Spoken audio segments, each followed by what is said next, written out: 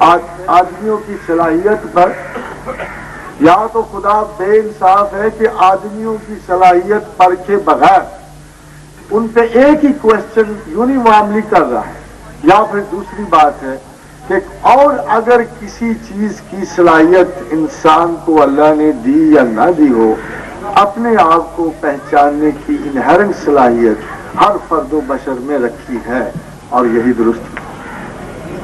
Professor, میرا نام عبد الرحیم ہے، میں انجینئر ہوں اور سرگودا سے آیا ہوں۔ میرا سوال یہ ہے،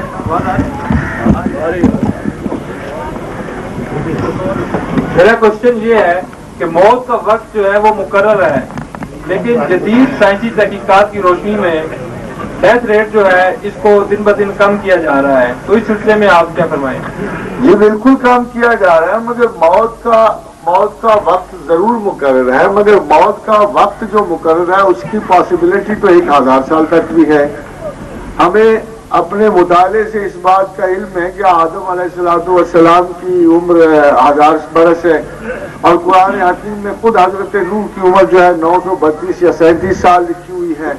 تو اس کا مطلب یہ ہے کہ اسپین آف لائف ضرور مقرر ہے، اس میں آپ اپنی نگہداشت، کاوش، جد و جہد سے کتنا اضافہ کر سکتے ہیں، کتنی کمی بیشی کر سکتے ہیں، اس میں ضرور کوئی لبرٹی ہوگی، مگر یہ کہنا کہ خدا کو وقت تبدیل نہیں کر سکتا یہ سراسر غلط ہے، اس لیے کہ وقت بھی اللہ کا، موت بھی اللہ کی، اور وقت مقررہ بھی اللہ کا، اور خدا نے خود قرآن حکیم میں یہ ارشاد فرمایا کہ جب ہم کسی آیت کو تبدیل کرتے ہیں، وما ننسخ من آیات او ننسیها نات بخیر منها او مثلها، کہ ہم اسے بہتر آیت دے دیتے ہیں۔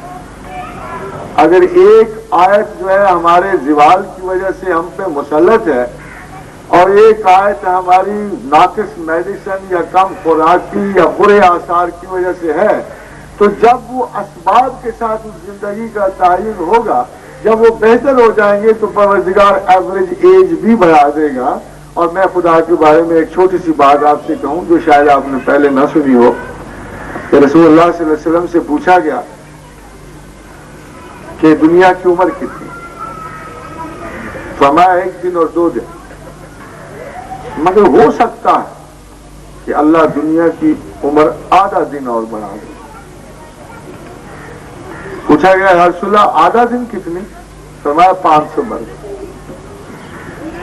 اب آپ خود سوچ لیجئے کہ 500 برس زندگی کا بڑھنے کا مطلب 10 to 12 generations, huge you see amount of all these conditions, circumstances, مال، اسباب، ذرائع، سورسز، اس اللہ پر ہم کس بات کی تخصیص کریں جو چاہے تو 500 برس زندگی بڑھا دے، زندگی والوں کو بڑھا دے۔ So we cannot bind God with our rules of thought. The master creator تو یہ بھی کہتا ہے کہ میں چاہوں تو 1 آدھ دن میں تم سے نجات حاصل کروں، ٹوٹل موت تم پہ وارد کر دوں، مگر میں نے فیصلہ کیا ہوا ہے کہ وقت مقررہ تک تمہیں ڈھیل دوں گا۔ So whatever he does, it is out of his own mood. It is his own masterly activity or inactivity جس پہ ہماری سب کی زندگیوں کا دار و مدار ہے۔ خوشی سے حضور کی فرماتے ہیں کہ دعا قضا کو بدل سکتی، اور جب لوگ بہت کسی کے لیے دعا کرتے ہیں کسی کی زندگی کی طوالت کی، تو خدا اس کی زندگی جو ہے بڑھا بھی دیتا ہے۔ جب کوئی چیز فکسٹی نہیں ہے، particularly should we tell God that you can't do this? Should we tell God کہ آپ تو عمر بڑھا ہی نہیں سکتے؟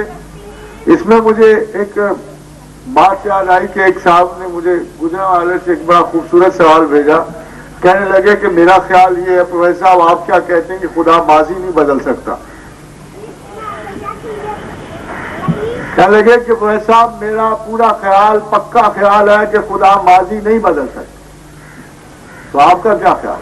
ہم سے such kind of scandalous questions are there, funny but very interesting.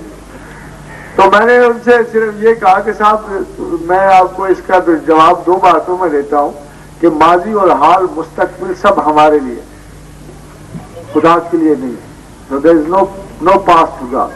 اور دوسرا میں نے کہا کہ بازی بدلے گا وہ جس نے امپرفیکشن سے اسے بنایا. خدا کو ماضی بدلنے کی ضرورت کیا؟ کوئی اس نے کمی چھوڑ دی ہے, کوئی امپرفیکشن چھوڑ دی ہے کہ واپس پلٹے گا اسے بنانے کے لیے. وہ پرفیکٹ ہے اور اس سے پرفیکشن کا استخراج ہے, تو ماضی بھی اس نے ویسی بنائی ہے جیسے وہ چاہتا, تو why should he change it? There is there any reason? جیسے اگر کوئی سوال یہ کہہ دے کہ اللہ اپنے سے بڑا پتھر نہیں بنا سکتا.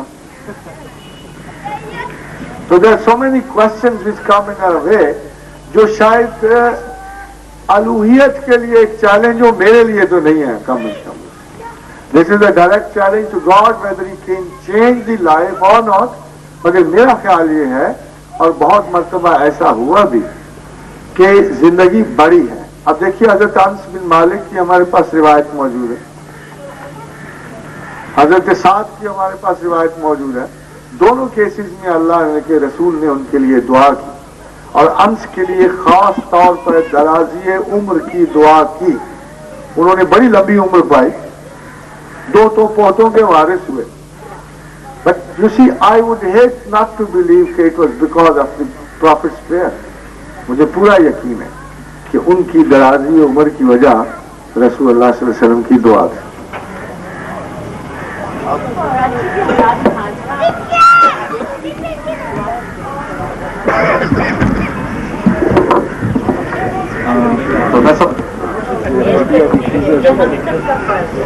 تو میرا سوال آپ کے مقالے کا عنوان تھا اللہ از ٹاپ پرائرٹی. تو اسی ریفرنس سے سوال ہے کہ جو ہمارے معاشرے کے عام لوگ ہیں, ان پڑھ بھی ہیں اور مجبور بھی ہیں, واقفیت بھی نہیں رکھتے ہیں, اللہ کو اپنی ٹاپ پرائرٹی بنانا چاہتے بھی ہیں, لیکن راستے میں بہت ساری رکاوٹیں ہیں, سسٹم کی, اپنی ایگزسٹنس کی, فزیکل سروائیول کے مسائل ہیں. اور سسٹم بھی وہ ہے راستے میں کہ ایک تو سب سے پہلا مسئلہ ان کے لیے یہ ہے کہ علم نہیں ہے ان کے پاس, اور اس کے اوپر اس بے علمی پہ قائم رکھنے والا ایک پورا سسٹم جس کے جو تانتے ہیں وہ ورلڈ بینک سے اور IMF سے نہ جانے کہاں کہاں بندھے ہوئے ہیں. تو وہ اتنے پردوں سے نکل کے تو پھر اللہ کو ٹاپ پرائرٹی بنائیں, ان کے لیے کوئی راستہ تجویز کریں کہ جس سے کوئی سہولت پیدا ہو. بہادر صاحب, آپ کے اس فکرے سے بہت مجھے مزہ آیا. ایک تو ویسے لا علم ہے, اور اس لا علمی پہ ہمیں مصر رکھنے والا ایک معاشرتی نظام ہے جو ہمیں اس میں متعین رکھتا ہے.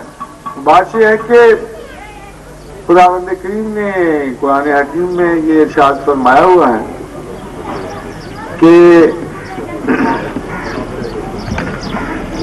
جب ہم کسی قوم کو ذلیل و رسوا و خوار کرنا چاہتے ہیں تو اس کی عمرا کو بدفعلی اور بدکاری سے مائل کر دیتے ہیں.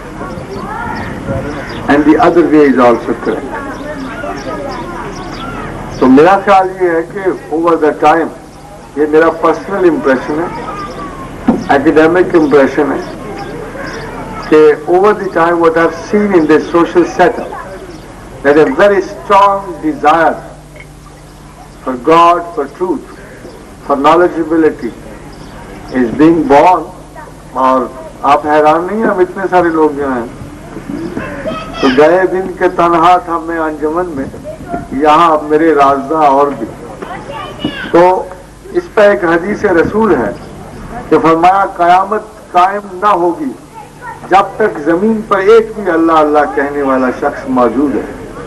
اور جس معاشرے میں اتنے سارے اللہ اللہ والے, I don't think we are progressing. مگر صرف ایک فرق ہے قبلہ, کہ بہت سارے وہ لوگ جو انقلاب کے دائی ہیں, جو ریولوشن لانا چاہتے ہیں, وہ ریولوشن مدینہ سے لانا چاہتے ہیں, مکہ سے. وہ یہ چاہتے ہیں کہ ہم فوری طور پر فتوحات کے زمانے میں داخل ہو جائیں, بغیر اپنی تربیت کیے, بغیر جانے بوجھے, بغیر جانچ پرکھ کیے, بغیر ذات کی اصلاح کیے, just to comment on, to criticize others.